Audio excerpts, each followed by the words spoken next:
Is up, YouTube? This is your host, Ranee B, here to spill that homicidal tea. And today's case, man, it's weird to be grinning like a weirdo before diving into such a horrific and indecent assault and murder of a young, sweet, innocent, perfect little girl.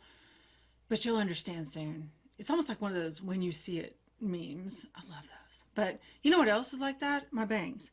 They look a lot like, yeah. You know, I mean, it's a beloved, character from a wonderful childhood memory, but yeah, it doesn't mean I need to channel him right now. So anyway, let's get back to that case. But even as I researched this case, I was smiling because I have been wanting to cover this case for years and I just kept overlooking it and just putting it in the back of my mind. And it's crazy that I finally remembered to electronically jot it down and start researching it, because this one, I mean, I have been itching, dirty motherfucker, to cover this case. Like, I love this case. Well, the ending anyway. I can't really say a lot more without giving it away, so let's just go ahead and dive into it. The solved homicide case of Katie Collman, and the extremely awesome and amazingly satisfying events that followed.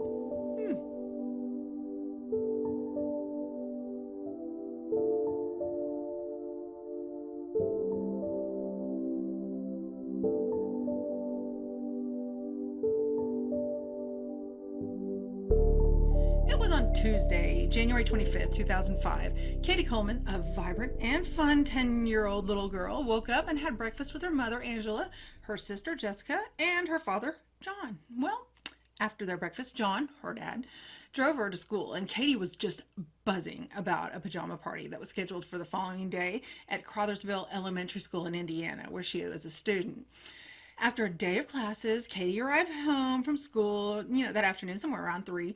When she got home, John, her dad, was still at work at a nearby factory, while her mom, Angela, was preparing dinner for that evening. After Katie settled in from school, she asked her, Mom, can I help out around the house? Can I do anything? She said, sure, go pick up some toilet paper from the dollar store. So the dollar store wasn't very far. She'd made that trip so many times. It was no big deal for her to pop down there and back. Katie got bundled up and got nice and cozy for the trek to the dollar store on that cold January afternoon. After Katie finalized her purchases from the dollar store, she popped over to the bank next door to grab a couple of their free lollipops, because why not? More time passes, and Angela looked up to notice that Katie had not returned from the dollar store, and she should have by then. But after thinking a little bit more about it, Angela didn't want to get too worked up over it, because Katie was a very friendly and very popular girl among her friends. So it was not out of the norm for her to stop and hang out with friends, or shoot, with Katie, make even new ones. And she was out and about. She was just a, vivacious little girl. And no matter who she talked to, they were her friend from there on out. However, when John arrived home from work, neither he nor Angela, I don't know how to say that, Angela or him or Angela. You can't even speak. Whatever. Neither one of them could find her in the neighborhood, and they started calling around. Nobody'd seen her. So they thought it'd probably be best to report her missing, just out of the growing concern for, her safety and the cold weather conditions outside. So, round trip, the short walk to the dollar store and back should have taken no more than 30 minutes. Now, across town at the precinct, Katie's disappearance was not exactly urgent, if you will. Important, yes, but not too concerning. This is a very small town, like 2,000 people total live there. Everyone knows everyone, as well as everyone knows everyone's business. It's not uncommon in this tight-knit community for kids to frequently stroll around way past their curfew late into the night without their parents worrying. Furthermore, this community, thankfully, had not had a serious crime occur for nearly 25 years. So police weren't that concerned for her safety. They were more concerned about how long she was going to be grounded for once she got home, and, how mad her parents were going to be whenever she trotted her butt through the front door. Bad things? That didn't happen here. So when police questioned the cashier at the dollar store, they confirmed that the girl that was there that day. In an attempt to retrace her steps, Witnesses also came forward to state that they saw Katie walking around toward her house around 4 o'clock that afternoon. And after that, no one saw her or knew anything else. Volunteers came forward to help with the search, but it was difficult for any of them to believe that something bad could have happened in their small town. I mean, not here, not us, our family, right? The longer little Katie Collman was missing, though, the more concerned people got, and fearing that their town was no longer the quiet, safe haven for families. Was there a predator among them?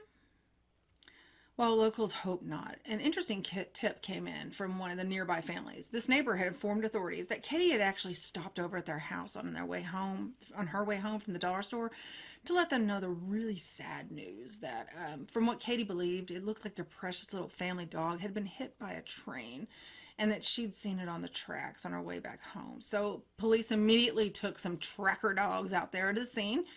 That picked up her scent. But that was it, only so far. It abruptly stopped suddenly. It was like she literally vanished. Another dead end. So after 24 hours of unsuccessful leads, the detectives began to have serious thoughts, leading them to believe that Katie might have actually been abducted and taken out of the city. At this stage, local police, they contacted the FBI, because that's just where, in the States, that's where you go with, missing persons cases. And even with their assistance and the resources they had available, the case was still at a dead end. There were not enough people in the town to have a good sampling of bad guys. But just 2 days later, after their little girl vanished, the first significant lead made its way into the investigation. The police received a call from a woman who came forward to report that she had seen Katie in the front seat of a white pickup truck. The girl she thought looked like Katie appeared to be very relaxed and at ease, sitting next to a slender Caucasian male with dark hair and glasses. A composite sketch of the accused kidnapper was created, and the police started the daunting task of looking into all the white pickup trucks in the surrounding areas. And there were literally thousands in the city and neighboring towns. So, oof. While following up on that lead, on January 30th, a policeman on street duty passed Lake Cypress while he was out on patrol.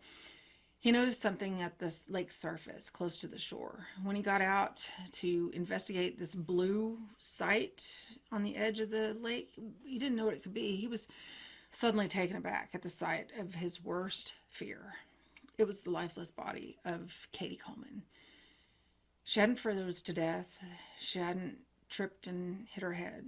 She was bound and restrained in an obvious way that alluded to her being violated. Oh, God, these always get to me. This lump in my throat. How am I supposed to talk around that? Anyway, the case just jumped from a missing person to a suspicious death investigation. And once the medical examiner's report came back, the case was declared an official homicide investigation, but with even more vigor than just a child being murdered. They had now official documented findings that she had been indecently assaulted as well. As if a child killer wasn't bad enough. I mean, there was a very high possibility that there was a fucking monster living among these people in this town that was so safe. And this is where it goes from terrifying to absolutely batshit crazy. 3 days after the girl's body was discovered, something happened that was completely unforeseeable. A 20-year-old man by the name of Charles Chucky Hickman called the police to report that he had been the man to kidnap Katie, and he wasn't alone. 22-year-old Timothy C. O'Sullivan was also with him. He said that Katie, presumably on her way home that day, allegedly witnessed them cooking methamphetamine in an apartment complex on the way to her house.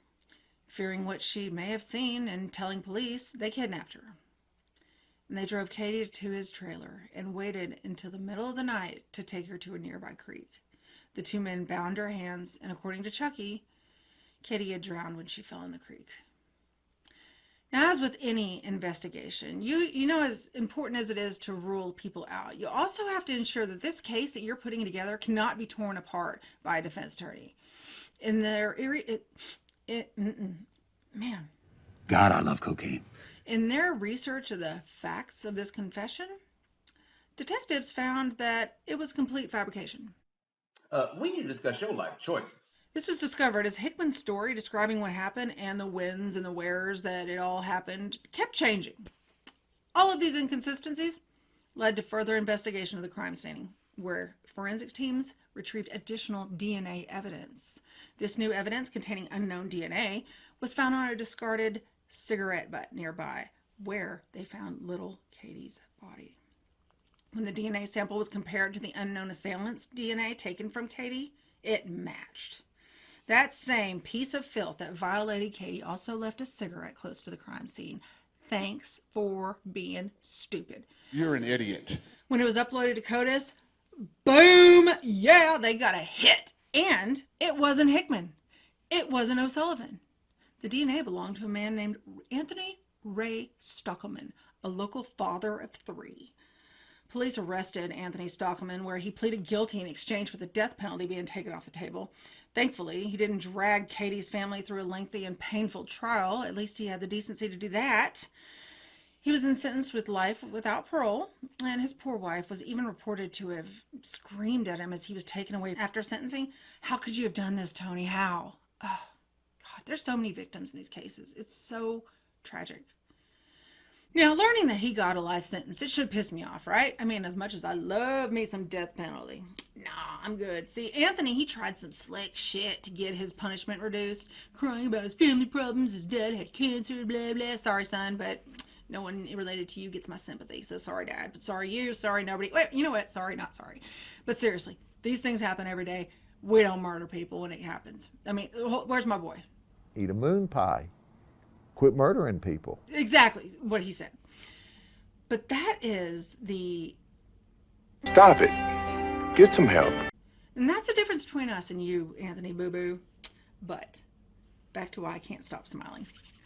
Even with his slick-ass plea agreement and him escaping the needle, kind of, spoiler alert, Anthony still received some badass vigilante justice. And I love vigilante justice. Remember Anna Bachmeyer's case?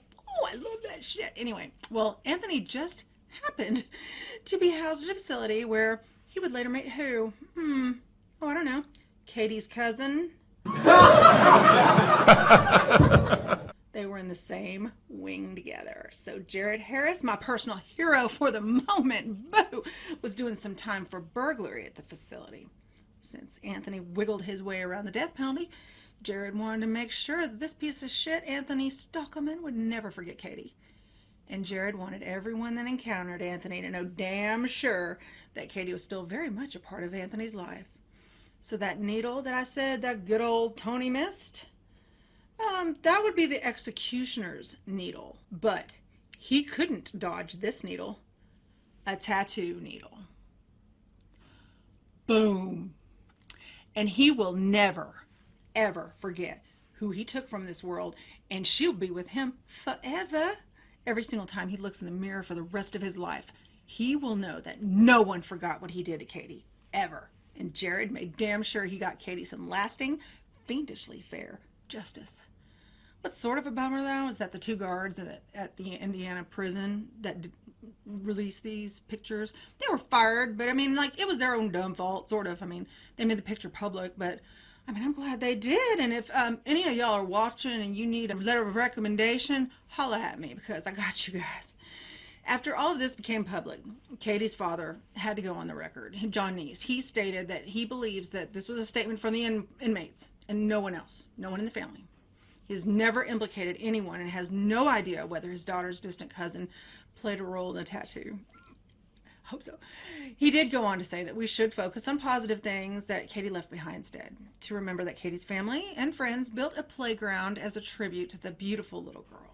It was also reported that Katie, her friends and family, they wanted it to be known that, quote, those that loved her took their grief and used it to create something beautiful, something inspired by the love that they have for her. It's important to share that, to remind everyone that evil doesn't always breed more evil, and that sometimes out of the most horrific pain comes the most endearing tributes. Can I continue that quote, though? Endearing tributes. I would say so, even if some of those tributes are a memorializing tattoo on some asshole's forehead. I love it. Anyway, that is it for this case. I love it so much. I mean, I don't love what happened to that sweet little girl. I don't love that at all. But I do love the fact that someone decided to get theirs for her. Ooh, I hate that it happened, but I sure love that Jared got his way with Stockman. Jared, if you're up for parole, call me. I say let him out. Let's start a crowdfunding or GoFundMe or something. Let's get this guy out. Anyway, until the next video, stay safe, and we will see you soon. And just because you escaped the executioner's needle doesn't mean that you won't meet Jared sometime in prison soon. I wouldn't. See y'all later. Bye.